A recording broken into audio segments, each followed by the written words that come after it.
Each of these 10 great discoveries is a treasure in its own right, but they are much more than that. It's a key, a way in, to one of the most extraordinary civilizations that our world has ever seen. These discoveries are really doorways into the past, and they permit us to see how the ancient Egyptians lived, how they thought, what they did. Objects found decades, even centuries ago, still pose a challenge. They have to be decoded. How did secret messages turn this simple tomb into a resurrection machine? The scenes themselves and the words inscribed on the walls of these tombs are like computer code or an instruction manual. What lay behind the wave of violence that desecrated Egypt's most beautiful tombs? It definitely was organized crime. Well-structured, organized groups of men. They built on a scale that would not be equaled for thousands of years. How did they do it? No one is entirely sure how people, using very simple tools and a lot of sweat, managed to construct such an astonishing monument. Across 30 centuries, their culture survived repeated invasion, outlasted all its rivals. The Egyptians had such a strong sense of culture, such a long history, that really they changed the invaders more than the invaders changed them. They created a superpower that dominated for longer than any other in history. Now, science, technology, and the latest research will reveal the lives and the minds of the Egyptians. Dr. Zahi Hawass is the highest-ranking archaeologist in Egypt today and is guardian of all Egyptian antiquities.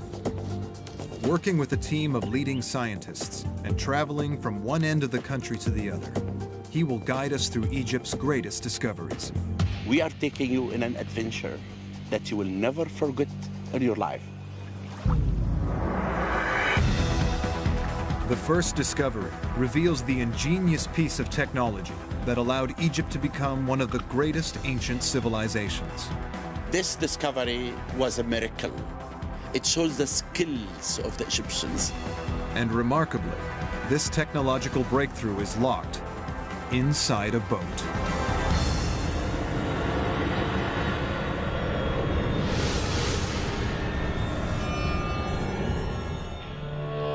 Over 4,500 years ago, the pharaoh Khufu ordered the construction of the Great Pyramid. What he buried beneath it is, in its own way, every bit as impressive. The amazing thing about this discovery, it is how the Egyptians, 4,600 years ago, constructed this incredible boat. The Khufu ship is the most extraordinary artifact in the world. 13 stories tall, if you stand it on its end, 1,200 parts, and held together with little pieces of wood and a kind of sewing. The site at Giza had been excavated many times. But this find was made by chance. The discovery happened by accident completely. Many of the major discoveries always come with luck. It was 1952. Archaeologist Kamel El-Malak was supervising the clear-up of an area right by the Great Pyramid. This south of the pyramid was completely covered with debris and stone rubble. Then they began to clean the stone rubble. As they were clearing, they found these large slabs of limestone that were very carefully laid.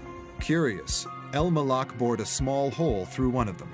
When this man came and looked inside, he said to me, I did smell history.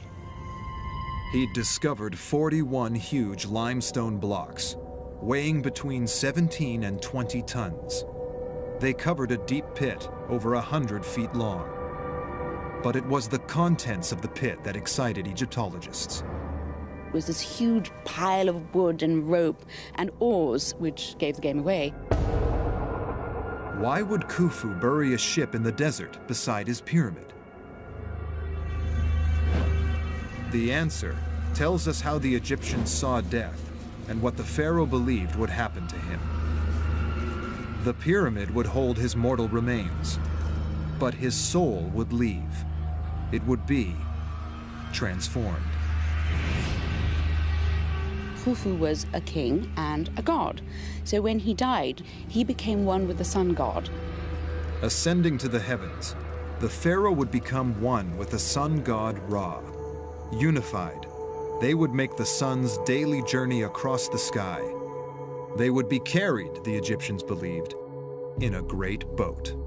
The idea of doing that made perfect sense to the Egyptians because they saw the path of the boat as being not flying through the sky, but rather traveling on the rivers that surrounded their whole entire world. In Egyptian thinking, this boat had a clear, practical purpose. It would be used in the afterlife.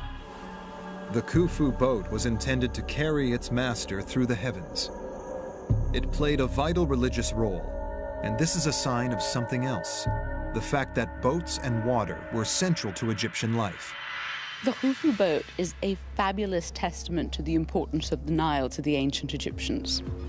Boats meant the Nile, and the Nile was Egypt. Egyptians relied on the Nile for food, for water, for irrigation, but most of all, they relied on the Nile to move them from place to place. The Nile linked the north and south of Egypt. The Egyptians traded with the outside world via the Nile. It was the wealth the river brought that caused their civilization to grow.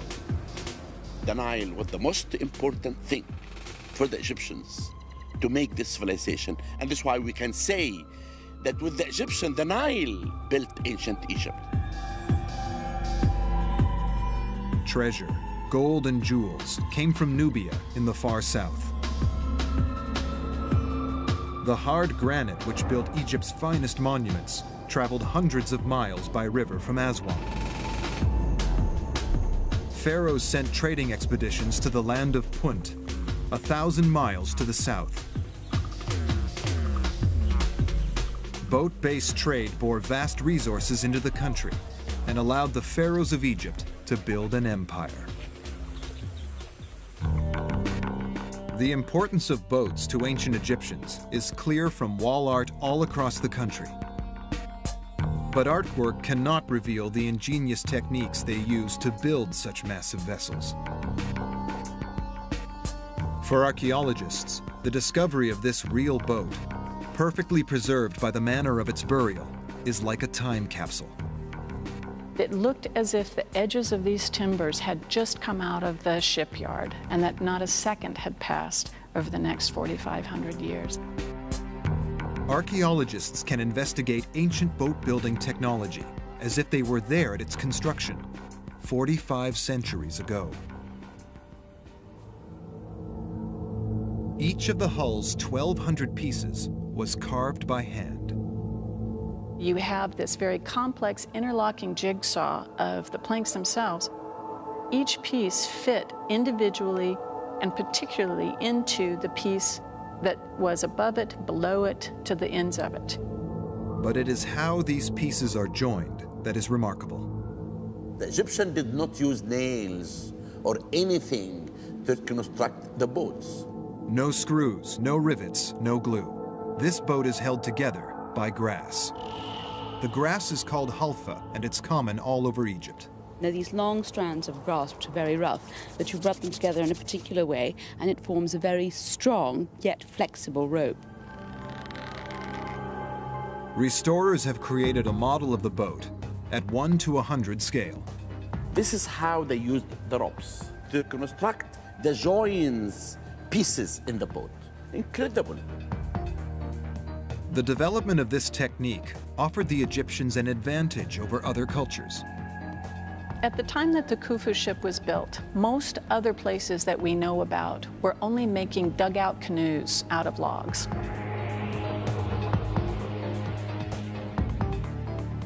Sewn plank technology meant the Egyptians could build much larger vessels than other rival cultures.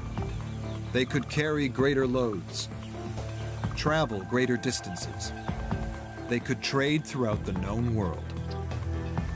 The Egyptians didn't just paddle back and forth on the Nile. They were also fully capable of sailing out into the Mediterranean, places they wanted to go. This was the basis of tremendous economic success.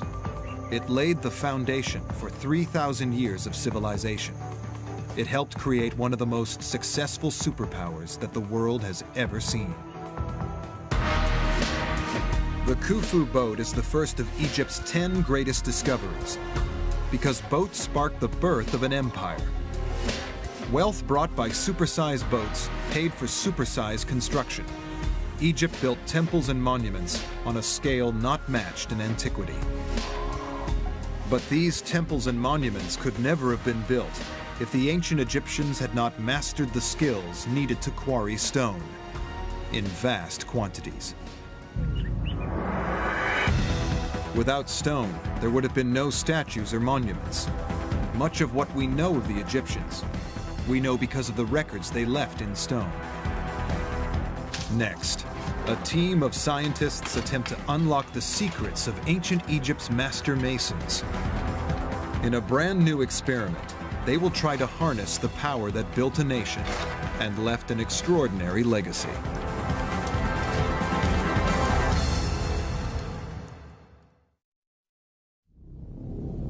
Egyptology's greatest discoveries give us a glimpse of an alien civilization, one that endured for 3,000 years. Its legacy is a series of constructions so large, so perfect, that they inspire awe even today.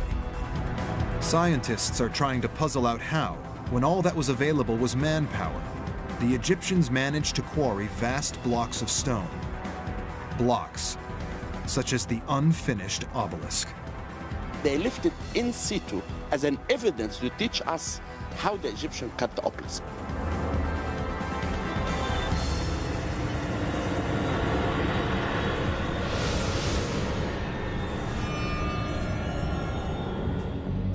The unfinished obelisk weighs over 1,000 tons, more than 500 SUVs. It lies in the ancient quarry of Aswan in Upper Egypt. The obelisk was never removed from its quarry. Archaeologists have tried to understand why, after so much work, it was abandoned. If finished, it would have towered 10 stories above the ground. Decorated with images and hieroglyphs, it would have stood as a vital component in a temple complex. The obelisk was the symbol of connection between the king and the sun god.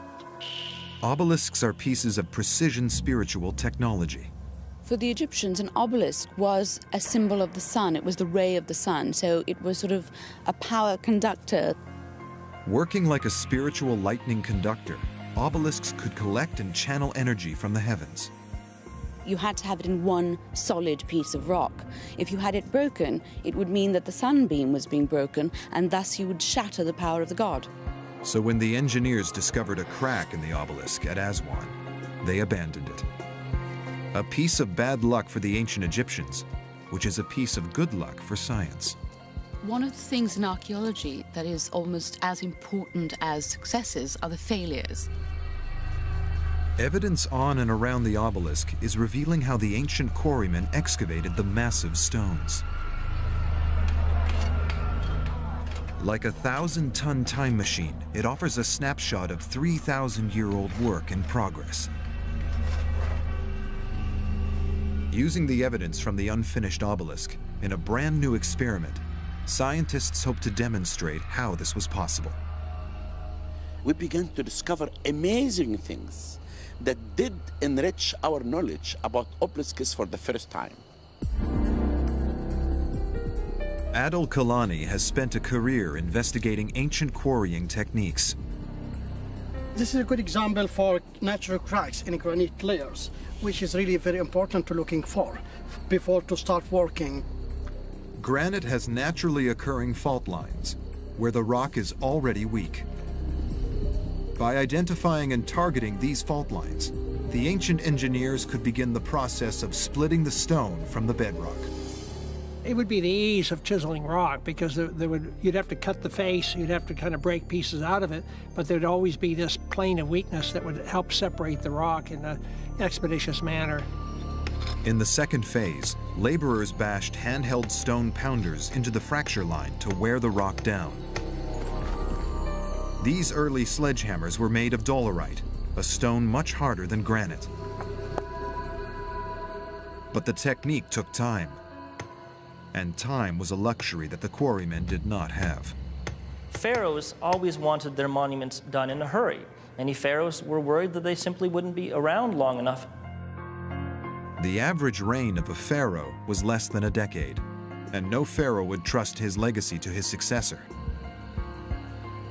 You had all of eternity for your monuments to last, but you had a very short lifespan in which to get them built.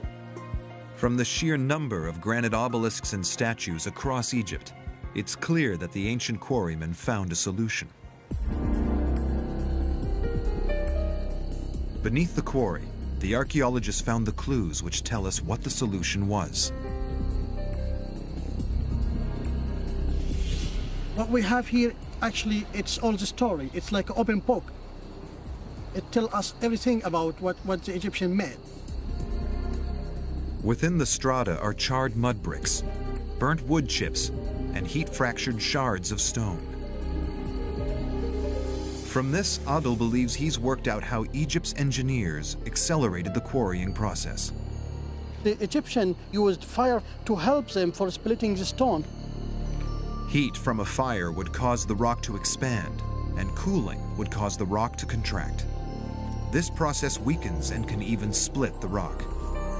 In theory, if the Egyptians could control this, they could split large sections of the granite. But Adil has not tested the theory till now.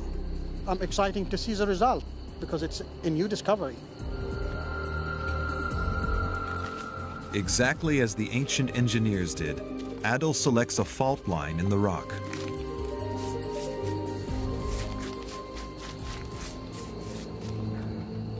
Mud bricks found at the unfinished obelisk site suggest that the ancient engineers built a wall to contain and control the fire.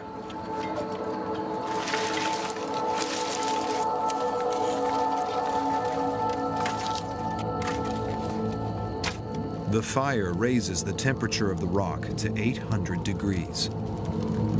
This expands and stresses the rock. After 60 minutes of intense heat, it is safe for Adil to approach. Water causes the temperature to drop by 85% in seconds.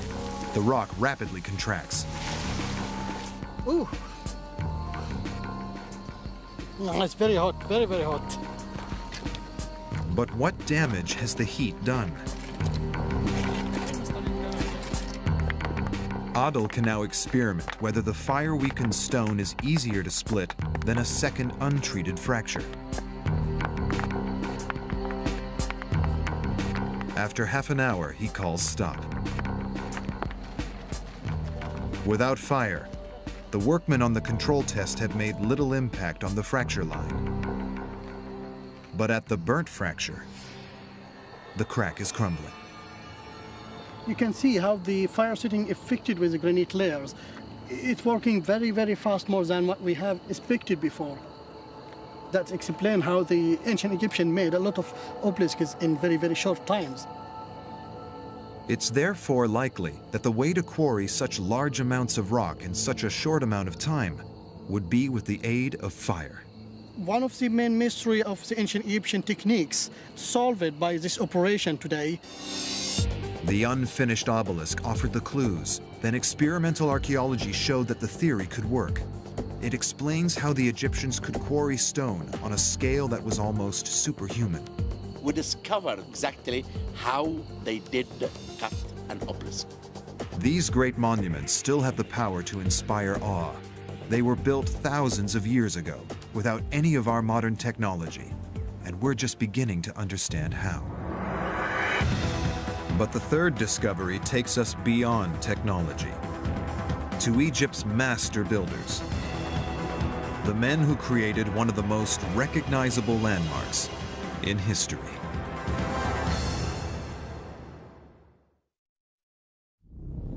The greatest discoveries made in Egypt reveal the secrets of a powerful and dramatic civilization that lasted for 3,000 years.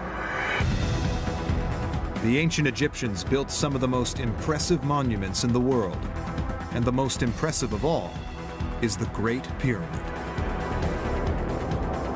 The third discovery concerns the people who built it. No one is entirely sure how people, using very simple tools and a lot of sweat, managed to construct such an astonishing monument. Now, science is about to reveal the answer to this mystery.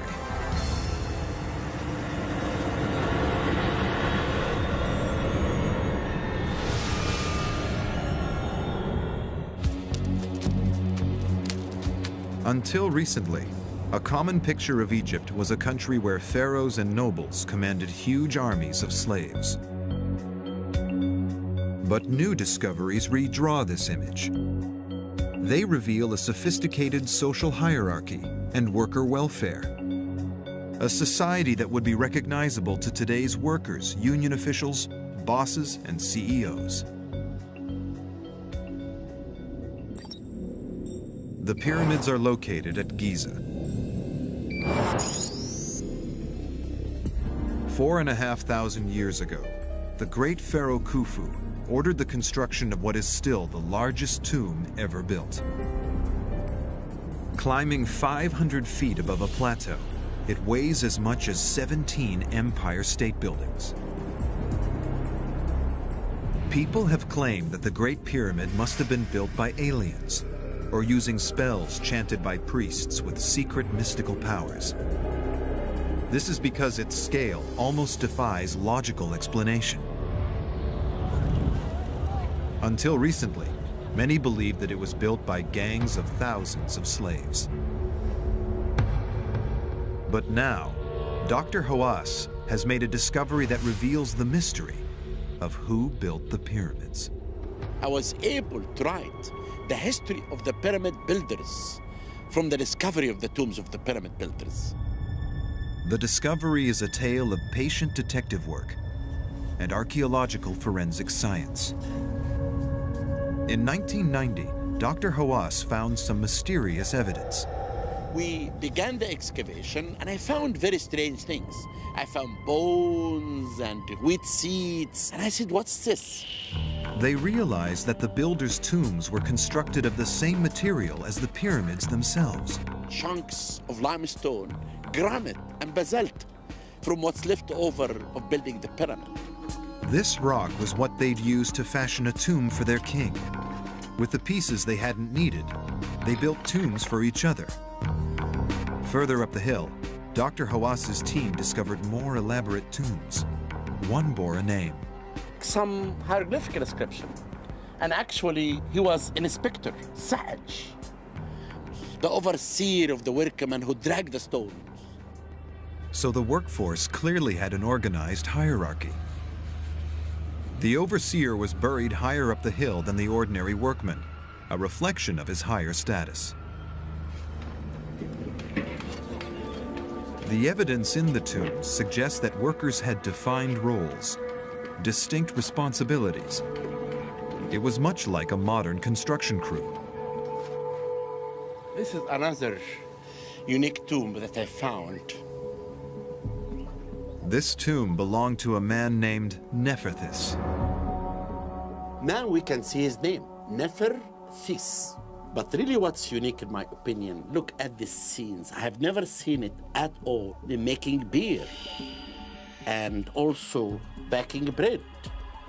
And this is why I really believe that Neferthis could be the one who was in charge of the bakery. The museum in Cairo contains statuettes found in Giza. These show the various roles of the citizens, including baking bread and making wine. Other painted reliefs show scribes keeping accounts and records for the tradesmen. Again, it points to a workforce organized along familiar lines, like a modern industrial community. And they appear to have been well valued and well cared for. The evidence reveals that there was a medical aid program. We found that many workmen had accidents, like stones will fall on their hand and on their legs. They were involved in moving heavy stones. All the skeleton of men and women had a stress on their back. Still, the forensic evidence shows that the level of care they received was surprisingly sophisticated. Janet Monge is a physical anthropologist who specializes in the study of ancient bones.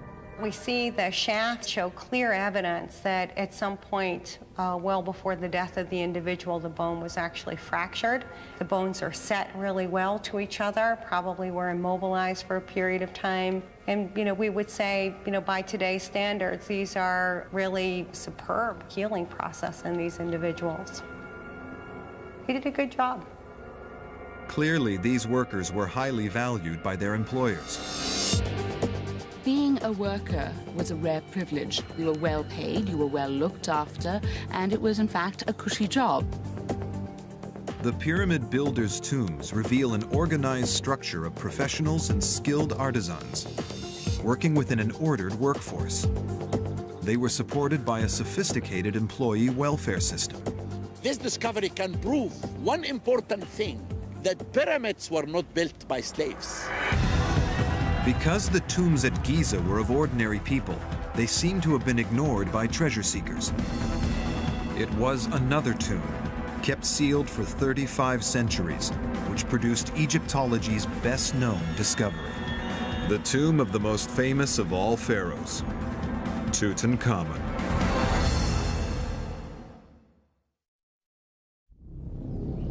Ancient Egypt is one of the most long-lasting civilizations in history.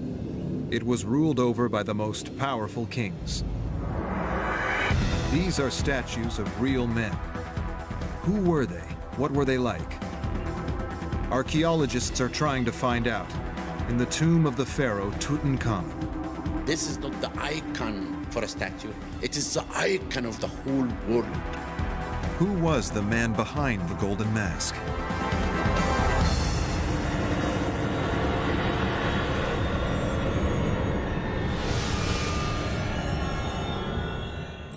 The Valley of the Kings, on the west bank of the Nile. The Valley of the Kings contains 63 tombs. But for centuries, the one belonging to Tutankhamun lay hidden. In 1922, the great explorer and Egyptologist Howard Carter set out to find it. Howard Carter stayed for 5 years, 5 seasons, trying to find the tomb. Until one day in the morning, when the workmen began to clean around, they found 15 steps lead to the entrance of the tomb. The tomb descended 30 feet into the limestone rock of the valley. The end of the shaft was blocked. Carter punched a hole. And he saw in this room wonderful things. The tomb contained not only the body of the pharaoh, but over 3,000 treasures buried with him. Ever since, the tomb has been a magnet for Egyptologists, examining and analyzing the mummy and its treasures. And now, archaeologists can go deeper than ever. They can see the boy king as he's never been seen before. Archaeologists are using modern medical science to study his 3,500-year-old body. CT scans take thousands of X-rays of a body and put them together to produce a 3D image. The CT scan is wonderful, really, in archaeology. You can actually see everything. You can see how this king died, when he died. You can look at everything. Experts are investigating a mysterious hole in the back of King Tut's head. Could this be the wound that killed him? If you look at the skull, you'll find there is a hole in the back of the head. There is a lot of damage to the upper vertebrae, perhaps even the base of the skull, at the foramen magnum, the place that connects. The wound is consistent with damage done in an attack. That hole made everyone to believe that the golden boy was murdered. Did the young king meet a violent death? A clue might lie in the ancient process of mummification.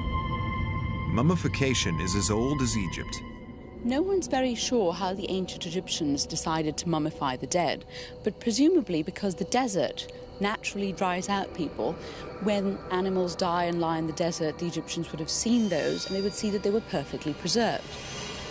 First thing that the Egyptians did was to really desiccate the body, and they did this by using something called natron. Without natron, you couldn't make a mummy. Natron works like the sachets of silica gel that are used to keep electronic equipment dry today. Natron's basically a mixture of salt and baking soda, and what it does is it just draws away all the liquid in your body, and that's what makes a mummy. But certain organs have too much water in them to mummify in this way. You leave the organs in, they sort of rot and explode. So the next step was to remove the internal organs and the brain. They'd actually cut off the head, poke it, prod it out, and then leave it empty. So could the head wound in fact be a result of the mummification process, rather than an injury that killed him?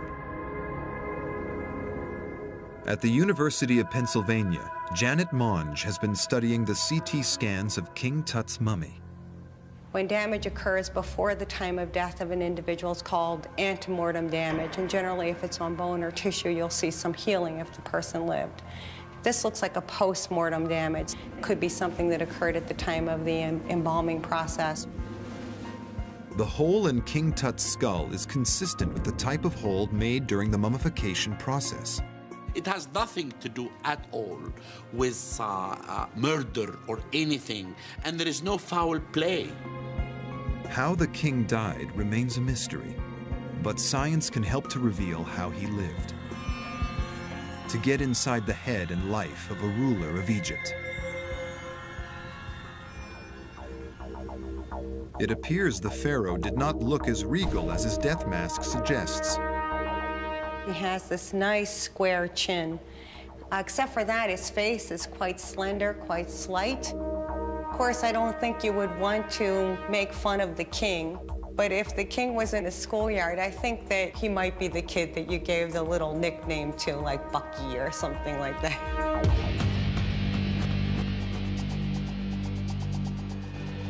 The scans clearly show the boy king had buck teeth, unlike his famous mask. The treasure with which the boy king was buried is revealing more insights. Tutankhamun's tomb has produced more riches than all the discoveries of Egypt put together. This famous mask was buried with 6 whole chariots and millions of dollars worth of gold. But what makes this burial unique is the fact it was found absolutely intact. Beyond the sheer razzle-dazzle bullion factor of all this gold that is measured in hundreds of pounds practically, we have a complete set of burial equipment of a pharaoh of Egypt. The artifacts go some way to reveal the personality of the pharaoh. They were designed to the same standard as those he would have used in life. It's amazing to us that they would expend so much energy to create something like one of these little jar stoppers made of alabaster. And they're perfect, exquisite works of art. But they were never meant to be seen by people. They were buried in the king's tomb, never to be seen again.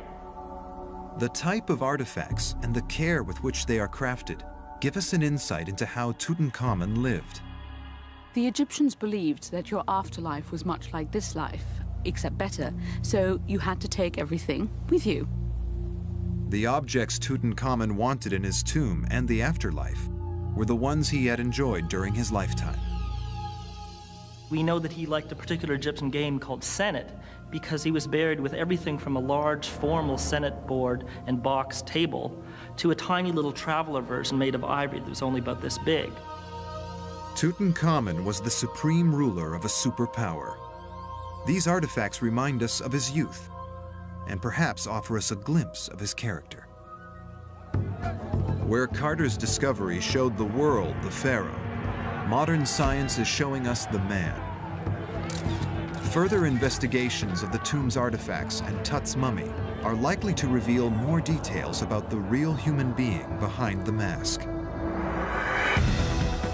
But in ancient Egypt, like today, The vast majority of the population were not kings and queens. They were ordinary working men and women who formed the heart of a nation. Through the next discovery, Egyptologists can get a glimpse of these ordinary people, the citizens of ancient Egypt.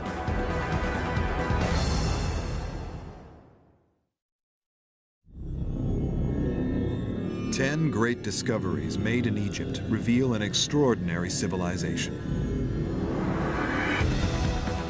But while the ruins that stand let us see what ancient Egypt looked like, it's much harder to know how its people behaved. It really is a peephole, a voyeuristic peephole into life in ancient Egypt. The fifth discovery offers a chance to understand the lives of ordinary citizens in the town of the tomb builders.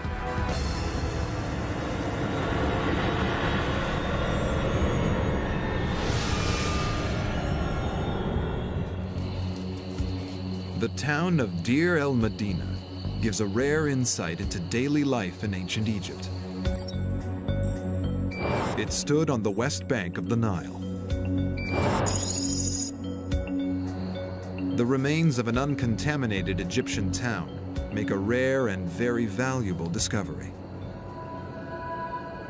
Deir el-Medina remains pretty much untouched as the villagers left. So this is really a huge resource for archaeologists in reconstructing the lives of ancient Egyptians. It survives because it was built of stone. Most other ancient Egyptian towns were built on the Nile floodplain from mud brick, which washes away. The spectacular and very lucky thing about Deir el-Medina is that it survived at all. It was home to 280 people, and it was built in an unlikely location. It's high up in the desert, an hour's walk from the Valley of the Kings. This leads archaeologists to believe that it was purpose-built to house the people who worked in the valley. They were charged with the building, the constructing, and also the decoration of the king's tombs in the valley. Families appear to have lived in their own single-story houses.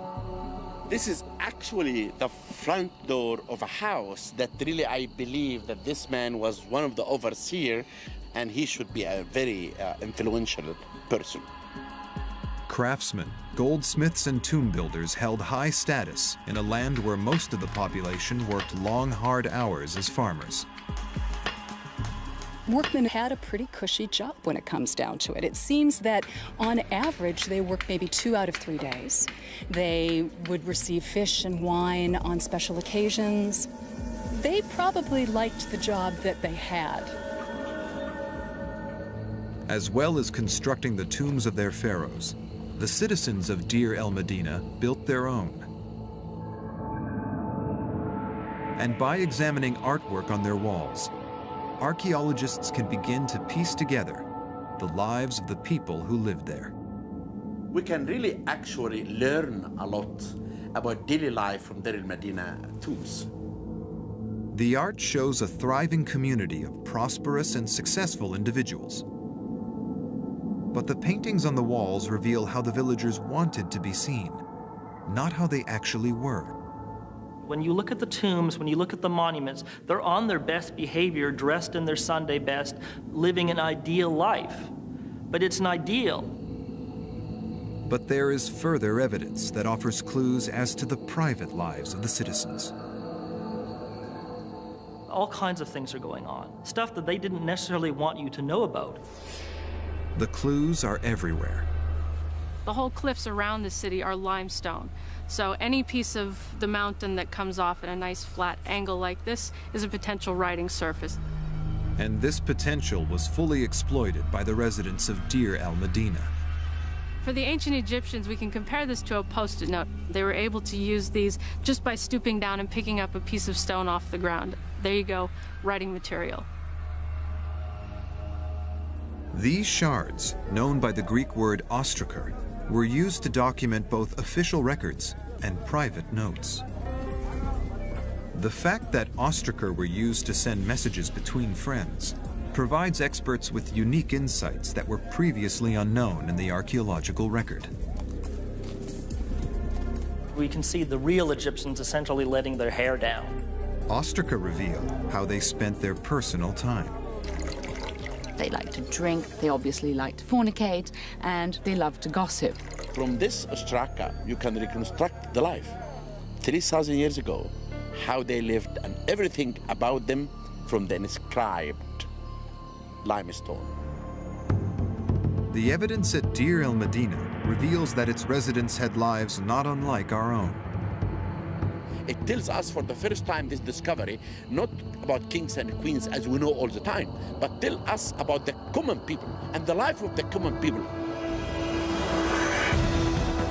But they lived these lives amongst the tombs of the dead. The Egyptians were a very spiritual people. They believed that the dead continued to influence every aspect of life in Egypt, from beyond the grave. For the 6th of Egypt's 10 greatest discoveries, Dr. Hawass will reopen a tomb that has remained closed to the public for decades. He'll discover what the Egyptians believed was a 300-yard-long magical supercomputer.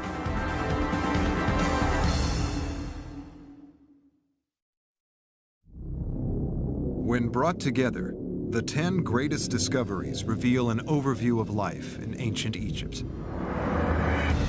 But it's impossible to understand Egyptian life without understanding their beliefs about the afterlife. The 6th discovery, the tomb of Seti I, offers an incredible insight. What we have here is essentially the Hitchhiker's Guide, or the rough guide to the afterlife. Investigations here are revealing the secret code that turned a simple hole in the ground into a resurrection machine.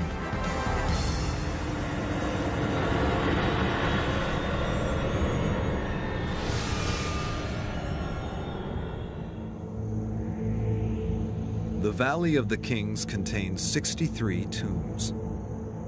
One of the largest is the tomb of Pharaoh Seti I.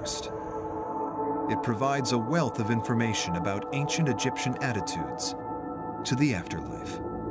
Seti I's tomb is really one of the most extraordinary tombs that we have in the Kings Valley.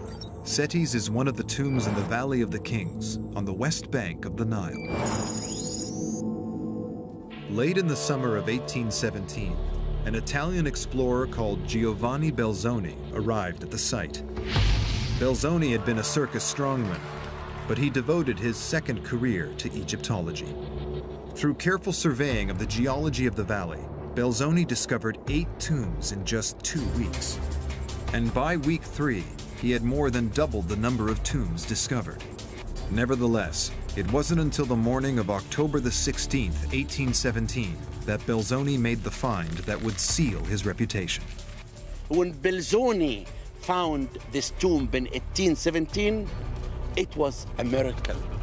His eyes was shining. He found a small corridor, and he thought it's intact tomb. To protect the wall art from the moisture and visitors' breath, Seti's tomb is closed to the public.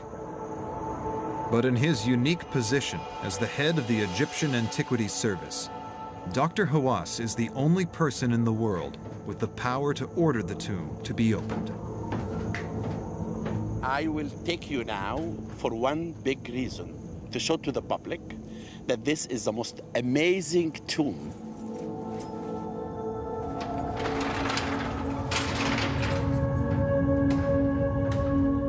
The entrance sweeps down through the bedrock. The tomb, it's deep cut in the rock, more than 300 feet. It contains some of the most spectacular artwork in all ancient Egypt. Every available surface is painted. The thing that just takes your breath away is not only the beauty of the forms, but also the absolute vivacious colors that they use. One of the beautiful scenes, it shows the relationship between Seti I and the goddess Maat. But what's amazing, in all the scenes, you can see she's holding him to show her support and her blessing for him to go to the afterlife. Archaeologists are analyzing the artwork to better understand what the Egyptians believed would happen to the pharaoh after death. This is one of the 2 tombs in the Valley of the Kings that tells us how this tomb will make the king as a god. Underlying that is the Egyptians' belief that by day, the sun god Ra drove the sun across the sky, bringing life to the land. But by night, he traveled to the underworld to fight off the demons that threatened the land of Egypt. This cycle was of vital importance to the ancient Egyptians. They believed if it was not completed, the sun would not rise, the Nile would not flow, and the world would end.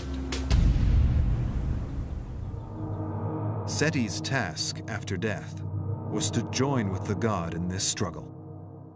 The king will join with the solar cycle during the hours that it passes through the underworld. And it's extremely important that he be part of that cycle because this would be his function in the next world. Seti had to be sure that he would rise again after death to fulfill this duty and his destiny. The artwork he commissioned for his tomb was a magic spell to facilitate his resurrection. Magical spells are like instruction manuals or computer software. They function, they achieve their end. This wasn't art. It was logical, functional, like lines of code programmed into a machine. The tomb is a resurrection machine. It functions, it actually achieves a purpose. The scenes themselves and the words inscribed on the walls of these tombs are like computer code or an instruction manual. The coded artwork reveals how the Egyptians considered mysticism and magic. It was real. Once you believe in magic, then a magic wand is no different than a hammer. It is a tool. It functions, it actually achieves a purpose. We are now at the end place of the tomb. The images on the walls here represent paradise. The god Osiris ruled in paradise. The artwork clearly shows Seti meeting and joining with the god. How could Seti be with Osiris in paradise at exactly the same time as also being in the underworld fighting demons? For the Egyptians, to do 2 things at once was not a problem. The ancient Egyptians were very clever about their afterlife. They believe in multitasking. Egyptian religious philosophy allowed its gods and pharaohs to be in many places at the same time. But we have to understand that the rational point of view, the logical point of view, is a construct of the Western mind that comes out of ancient Greece. The ancient Egyptians, rather than seeing things as contradictions, saw them as essentially 2 sides of the same coin. Seti's tomb is a clue to how very differently the ancient Egyptians saw the world from our view today. They had many beliefs that we might find alien, like pharaohs becoming gods, and souls being in 2 places at once, and that objects and images had real and practical magical powers. They venerated their gods in some of the largest temples in history. The 7th discovery reveals that ancient Egypt was built on an even larger scale than previously thought, and that its most impressive achievements may still lie buried beneath the ground.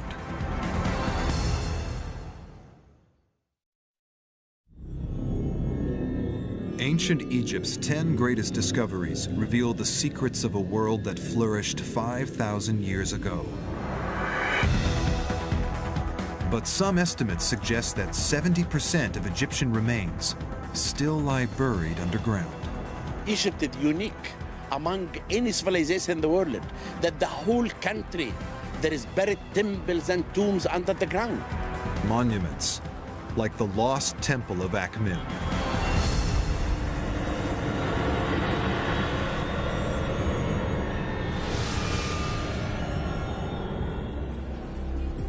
There are theories which suggest that the ancient Egyptians built many more great monuments than previously thought. The lost temple of Akhmin provides dramatic evidence to support this claim. Egypt is famous for the pyramids near Giza in the north. Visitors also flock to the expansive temple complexes in the south, at Luxor. But new evidence is suggesting that the Egyptians built on a colossal scale across the whole of the country. Central Egypt is little-known territory to tourists, and even to many professional Egyptologists. This could be another major touristic destination in Egypt in the future. Might this little-known area produce the largest temple ever discovered? Akhmim is located in central Egypt, 200 miles south of Cairo. Here there is evidence for a massive temple, but it is buried underneath the modern city. It's very difficult for archaeologists to work on Egyptian settlements because, for one thing, if it was a good place to live in the past, it's still a good place to live and people are still living there. One of the problems with Akhmim is that it is a living town and city that's grown up over millennia, and so the ancient core of Akhmim has been absorbed by the urban development. But the development of the modern city can also be an advantage. The process of digging foundations can reveal the past. Development is a double-edged sword, especially in Egypt. So when at a site like Akhmim they decide to build a post office in the 1980s and they sink some trenches, they come upon a magnificent statue. In 1981, while digging the foundations for a new development, workers uncovered the base of an enormous statue. The statue was of Ramesses the Great, one of Egypt's most powerful pharaohs. The height of this statue could be more than 180 feet. It was huge. Only 60 yards away, another massive statue was discovered. We are in front of the feet of the largest, the most complete, beautiful statue of a female lady ever made in ancient Egypt. The statue is of Ramesses' wife, Merit Amun. Many believe that she was the queen who found Moses in the bulrushes and brought him up as her son. The scale of the two statues are a clue to how big the temple may have been. But whatever other ruins exist are buried beneath the modern town. Archaeologists must discover what lies there without digging. Egyptology is a very rigorous science because it doesn't just involve excavation, it also involves a great deal of analysis. The expert's first clue is in the writings of travelers from over 1,000 years ago. They tell of a colossal site at Akhmim. When the Arab travelers came to Egypt in the 9th century AD, and they explained that they came to visit the temples at the sunrise and they left at the sunset. The sun had time to rise and set again before I finished exploring the ruins. A second clue to the scale of the construction is that all temples in Egypt followed a similar plan. Temples in ancient Egypt are the abode of the gods. They're the point where the divine realm connects with the human realm. In the architecture, they model ideas of the cosmos, and there's sort of a formal layout of ancient Egyptian temples. As churches, mosques, and temples, even today, follow a prescribed standard layout, so did the temples of Egypt. So if archaeologists analyze a fully visible temple, they can apply this knowledge to the site at Akhmim. The Temple of Amun-Ra, 100 miles further south in Luxor. In analyzing the standard layout of Luxor Temple, archaeologists can base their predictions of where the rest of the site at Akhmim is buried. Mansour Bourek is a specialist in temple design. I think the Temple of Akhmim was bigger than this, but it has the same layout which we have now in Luxor Temple. A standard temple layout always begins with a long paved avenue. This leads to a massive gate flanked by two statues. And at Akhmim, this is where the statue of Ramesses would have stood. Inside is a courtyard. This would have been the location of the statue of Queen Merit Amun. But this is only the beginning. There are further courtyards, stretching 800 feet to the inner sanctuary of the temple. The layout of Luxor Temple can be applied to Akhmim. I have an image of the site here on the computer. By matching the locations of the Akhmim statues to the Luxor Temple plan, Dr. Wegner can estimate the true scale of Akhmin Temple. A sense of the scale of the temple can be hinted at by the soccer field located in the upper right-hand side of the Google Earth image. You can see that the probable extent of this New Kingdom temple encompasses maybe 4 or 5 times the length of that soccer field. In doing so, you get a sense of, quite a massive temple.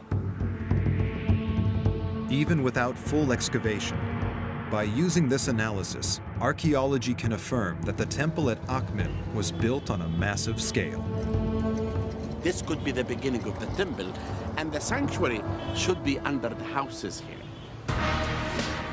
More excavation and development must be done before the extent of the temple can be revealed for certain. We'll be able actually to discover the whole temple. But one thing is clear: a new picture of ancient Egypt is being revealed. A larger and more developed country than previously imagined. A continuous band of development along the entire length of the Nile, not just at today's famous sites in the north and the south, but right through central Egypt too. Evidence of a civilization more impressive than had ever been thought.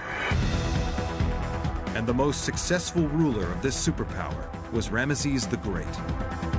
Discoveries on the walls of one of the most impressive temples in Egypt reveal the dilemma that nearly destroyed his role as pharaoh. The story is revealed in the 8th discovery, the temple at Abu Simbel.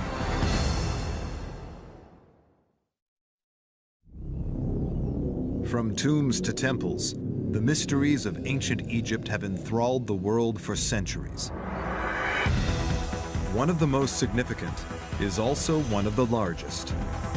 Fronted by 4 statues of Ramesses the Great, the temple is Abu Simbel. The epitome of Ramses' ego, if you will, or Ramses' godhood, the spectacular nature of his achievements, has got to be Abu Simbel.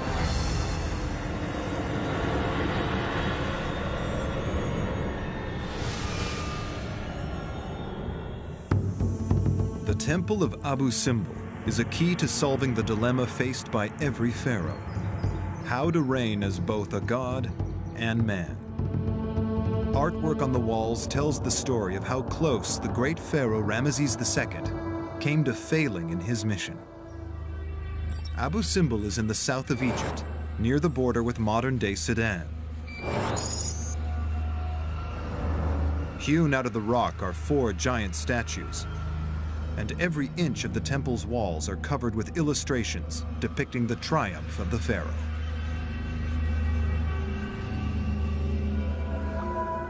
In 1871, when the adventurer and early Egyptologist Giovanni Belzoni arrived at the site, the temple was covered with sand. Belzoni set to work to remove the thousands of tons of sand, but every bucket he removed was replaced by yet more, sliding down the dune. On the point of giving up, he discovered a simple solution to the seemingly impossible problem. Wetting the sand would hold it in place. The plan was a success. After 4 years of struggle, he finally found the temple entrance and became the first man for centuries to walk inside. The temple at Abu Simbel was a monument to Egypt's greatest builder, warrior, and pharaoh, Ramesses II. Ramses II was one of the famous kings. In the ancient Egyptian history, he ruled more than 67 years and turned the land of Egypt to be an open museum for his achievements. But analysis of the wall art and statues is revealing the dual role of a pharaoh of Egypt. The first function is as defender of the nation. He's the warrior, champion, the single hero who defends Egypt from all enemies. The second role involves religion.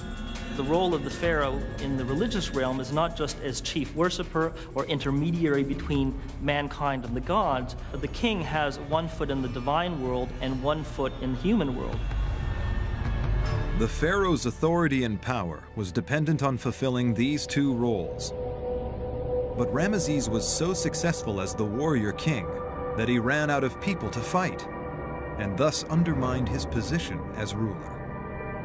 Reliefs within the temple illustrate this dilemma. The story begins with a battle, the Battle of Kadesh. Ramses II had this big, important battle, was the Battle of Kadesh with the Hittites. We can see written in the temple. During the first part of Ramesses' reign, Egypt was at war with its powerful neighbor, the Hittites. The Hittites ruled an empire that stretched from northern Turkey into Syria. Between them and the Egyptians lay the town of Kadesh. Reliefs on the walls of Abu Simbel contain the oldest complete record of a military engagement in history.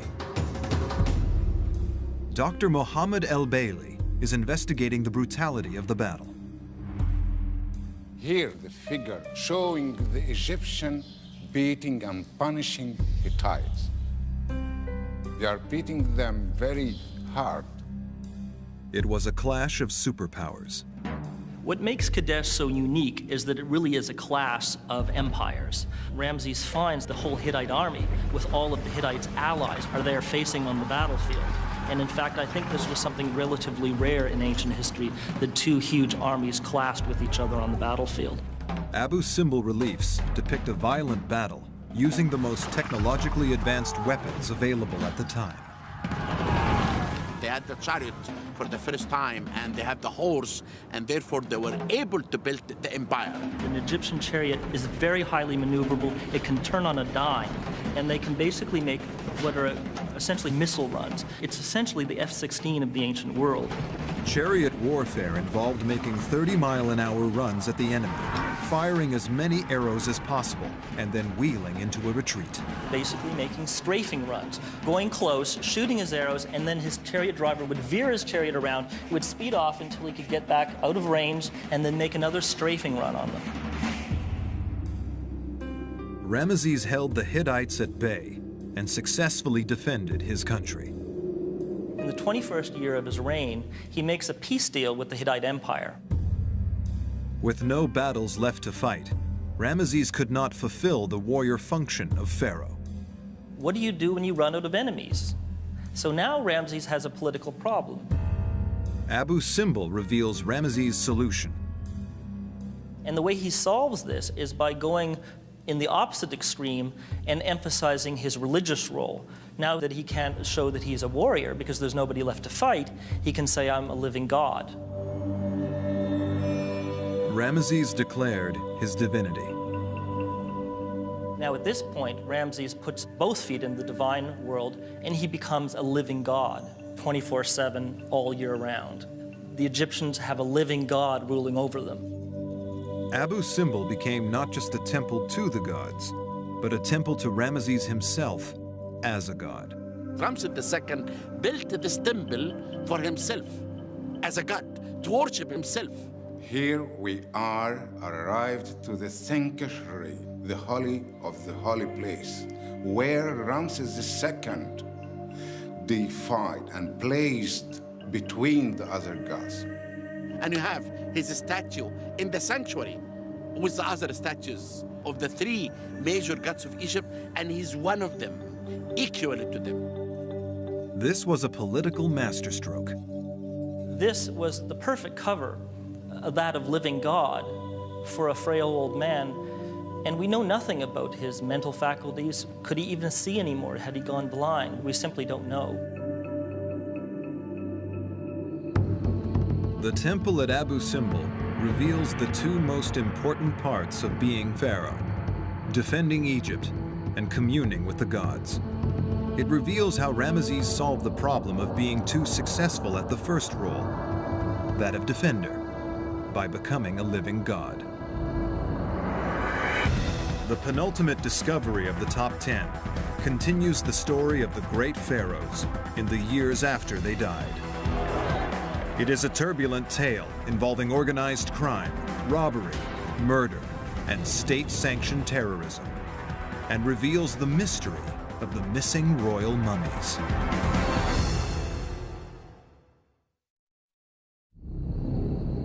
The 10 greatest discoveries of Egypt let us see the world of an empire that lasted 3,000 years.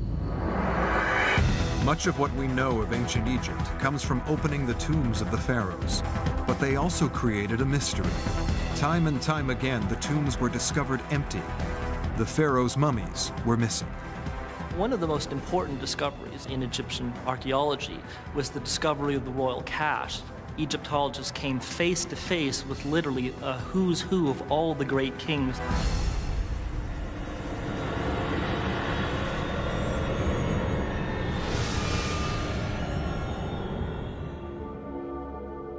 The discovery of the cache, or hiding place, of missing royal mummies reveals insights into the political state of Egypt at the height of her power. A story of organized crime and state-sanctioned terrorism that nearly destroyed a nation. The evidence lies on the west bank of the Nile. The Valley of the Kings contains 63 tombs for some of the greatest pharaohs of Egypt. Nearly every tomb has been discovered empty. The treasures and mummies gone. But about 3 miles away from the Valley of the Kings is another canyon. It contains no tombs, and it was thought, no secrets. Then in 1890, a shepherd was searching the cliffs for a lost goat. In a crevice halfway up one of the cliffs, he came across the entrance to a cave.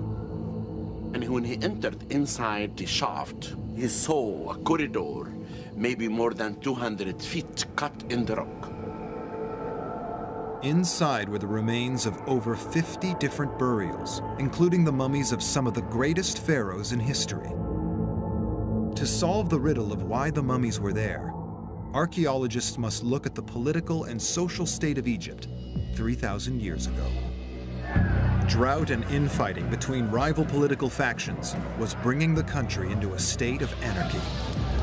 All these problems, the ecological, political, foreign invasions, you basically have a case of systems collapse. When a complex governmental system is facing multiple threats, multiple problems that it can deal with one-on-one, but when they all happen at the same time, the system can't take it and the whole thing cascades and fails. Society broke down. The population was facing famine and poverty. The need for gold drove the people to the one place they knew they would find it, the tombs of the pharaohs. At night, people used to go inside to look for mummies and enter inside the tombs and rob everything. These acts of sacrilege were born out of desperation.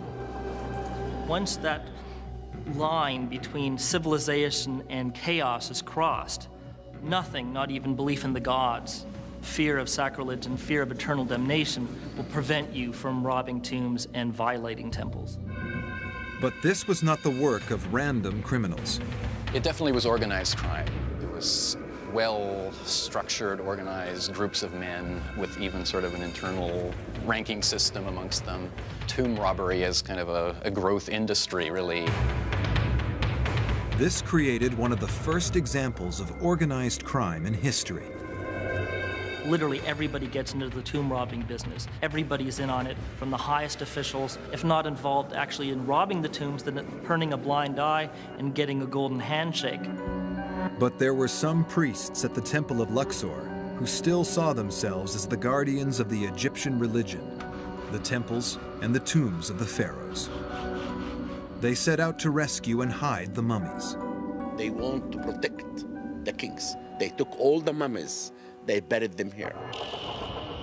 Even away from everyone. They did not reveal the secrets to anyone. The fact that the priests saved these mummies allows scientists to study the physical remains of some of antiquity's most powerful rulers. If you close your eyes and you go back thousands of years, you can imagine this living king. After the mummies were discovered, they were taken to the Egyptian Museum in Cairo, where they are cased in sterile conditions. If you enter inside this room now, you see dead bodies, and you look at them, you get scared, and you laugh, and you cry, and you smile. But when I use science, this is the first time that all these mummies will talk to us. But what's most revealing is what isn't there. Pharaohs were buried with priceless treasures, but none of these mummies were found with any valuables. When you look at these stripped down coffins, you find that the gold and other jewels and finery has actually been systematically taken off of some of them. This offers evidence for a high-level conspiracy theory. When somebody's robbing a tomb in the middle of the night and is afraid they're going to get killed, or the god is going to strike them down, they are going to be in a hurry, they're going to be scared out of their wits, and they're going to just grab whatever they can get and run. But these bodies have been methodically stripped. This suggests that the high priests themselves are doing this. The very people that saved them actually removed the last bits of gold and finery that were still attached. Although the priests were both rescuers and robbers, they left science with an invaluable resource. It was sort of a double-edged sword, because you can say that they were doing a good thing by hiding these mummies in a secret place and protecting them in this way, but they also stole along the way. Forensic investigations reveal the real lives of great pharaohs. But from this discovery, we can also gain an insight into ancient Egyptian society. A society on the verge of anarchy. And when the nation imploded, other empires were quick to take advantage, and Egypt suffered hundreds of years of invasion. But instead of being destroyed, the Egyptian culture was so strong that the invaders actually adopted the customs and beliefs of their new home. This accomplishment is spectacularly revealed in the final discovery. The evidence lies both on and under the desert sand. If you go down under the ground, you'll find mummies covered with gold. Hundreds of perfectly preserved, untouched mummies covered with gold.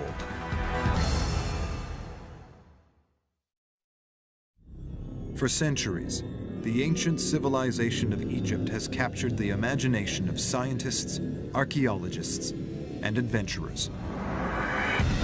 Now, guided by Dr. Zahi Hawass, a team of experts has selected the 10 greatest discoveries that tell us about this extraordinary civilization. Even in its final decline, the ancient Egyptian culture created something which, when discovered thousands of years later, would still inspire awe. A field of mummies, still untouched. If you look around you, right or left, or any place, you will dig and you will discover mummies.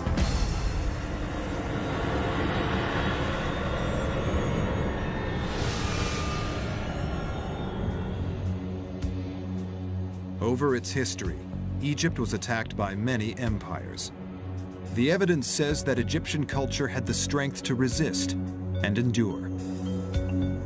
Egyptian culture, Egyptian society, Egyptian religious beliefs conquered the conquerors. The Bahariya Oasis in the Western Desert. The first clues that this area is unusual lie on the sand itself. Bones and skulls litter the valley floor. The skeletons belong to buried corpses. They have been dug up by wild animals, a sign of what secrets lie beneath the sand. The discovery was made not by an adventurer or an archaeologist. In fact, the discoverer could not even speak. The discovery happened by accident. In 1994, a donkey got lost in the desert. When the owner came to look for his beast, he found it rooted to the spot, staring into a hole in the desert. He looked Inside the hole, he saw mummies. And I came here, and we began our excavation. It was like a dream. The discovery of so many untouched mummies is a priceless gift to modern science. Throughout early Egyptian archaeology, many cemeteries were excavated by early Egyptologists who dug up the bodies, the bones, and the mummies were thrown away. They were dispersed. Early explorers often discarded the mummies in their search for treasure. Mummies were lost in ways that shock modern archaeologists. They were even used for fuel to cook dinners. The mummies found at Bahariya are a rare resource, uncontaminated, undamaged. We have an entire population of people, generation after generation, in one place. 2,000 years ago, Egypt was invaded by the Romans, who settled across the country. The mummies buried in the valley were of these Romans. They date to around 300 BC. They're going after Egypt because it's one of the wealthiest countries of the Mediterranean. It has all of the gold of Africa, it has the grain, it has all of the resources of Pharaoh. So this is a little jewel in the crown of any empire. The settlements here were destroyed over time. But studies of the mummies reveal that nothing could destroy the Egyptian culture. The Egyptians had such a strong sense of culture, such a long history, that really they changed the invaders more than the invaders changed them. These were Roman mummies. But Egyptian culture still determined the manner of their burial. Mummification started 3000 BC, and it continued all over the Egyptian history until the Roman period. Until they came to Egypt, the Romans wrapped their corpses in strips of linen. In the beginning, most of the mummies, their faces covered with linen like this completely. But the Egyptians produced coffins and death masks with faces. Here we have this mask with the face, and all the other mummies have masks. The masks reveal the change from Roman style to Egyptian as the invaders became naturalized. You can see this cultural unification, this cultural melding going on right before our eyes from generation to generation. But the mummies hold another secret. To investigate this, a selection have been moved to a facility where they have been cleaned and restored. Here in sealed cases, the masks reveal even more insights into the Egyptian culture. The mummies are covered in gold. The ancient Egyptians loved gold. It was obviously one of the most expensive things in the ancient world. But most importantly for the Egyptians, they believed that the body of a god was made out of gold. This reveals an insight into what the ancient Egyptians believed about reincarnation in the afterlife. When you die, you are transformed from a mortal into a divine being, which is why they had gold on, sometimes literally on the face, otherwise on the coffins or sarcophagi, because that showed that you had been transformed from the mortal state to the divine. The mummies are evidence that the Romans adopted the Egyptian use of gold in their religious beliefs. And yet the design of the faces reflects the Roman influence of these new settlers.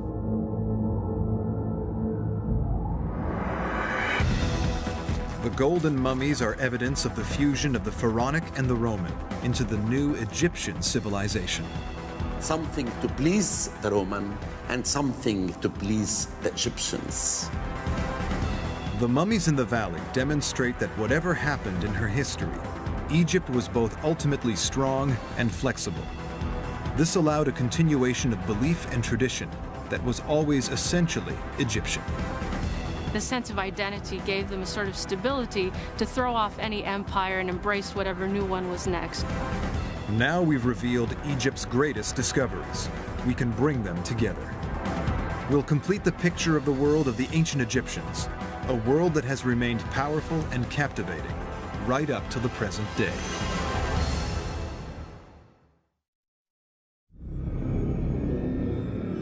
Discoveries from ancient Egypt have spanned hundreds of years of adventure and exploration. From early adventurers to forensic scientific analysis, each discovery has shed a new light on a civilization that began 50 centuries ago. The ancient Egyptians were simply the most fascinating and entertaining people that ever lived in the ancient world. But Egyptology holds more than fascination for academics and scientists. It has a resonance that affects the modern world, even today. The ancient Egyptian legacy is still alive, 2,000 years after the civilization itself collapsed. They are the mother of many, many cultural traditions that we consider our birthright, even in America or European context today. One of the most important legacies left to modern life by the ancient Egyptians is the science of medicine. The earliest record of a professional physician in history was a man named Imhotep, working in Egypt nearly 5,000 years ago. The surgical skills of the ancient Egyptians were developed, not to keep a person alive in this life, but for a completely different reason, to preserve them for the next. Studies made on the mummified bodies of pharaohs have revealed the great expertise the Egyptians developed in dissection. Successful mummification was a complicated procedure that involved careful removal of key organs without damaging the body itself. Just as in many types of modern surgery, it required a deep knowledge of anatomy. In some cases, this knowledge has been passed down unchanged through the ages, right into modern medical textbooks.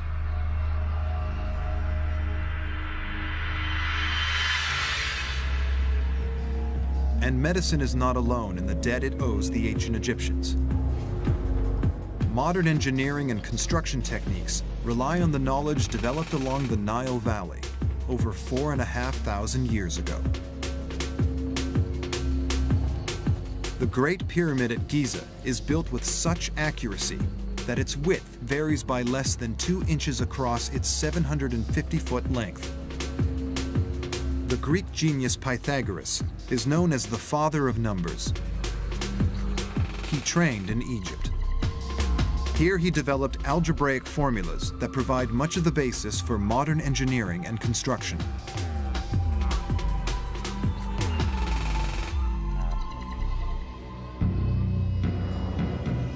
The more modern scientists explore the world of the ancient Egyptians, the more they reveal the debt that we owe this civilization. The quest for new discoveries is being pursued every day. It's up to new people to kind of come around, try and discover if there's any more, discoveries of this type to make. But that's an exciting way to do the search. One new avenue for investigation lies in the Valley of the Kings. From the tomb of Seti I to the treasures of Tutankhamun, the valley has produced many of the most important discoveries of ancient Egypt. But it may still hold more undiscovered secrets. This was confirmed by the discovery of a new tomb in 2006 called KV63. Many scientists believe there are more undiscovered tombs in the valley. I think not all Pharaoh's burial sites are known, so I think the opportunities are still there. Text records list many more pharaohs than the number of tombs discovered. That's the exciting part of it, that there's at least one validation of the concept. New scientific analysis is revealing ways to begin the search for new tombs.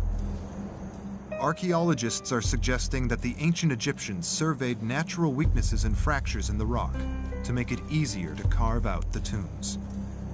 So once you find the zone of fracture concentration and extrapolate its trend, the tomb builder could follow that by good fortune, and he would stay right along it because it's almost a straight line.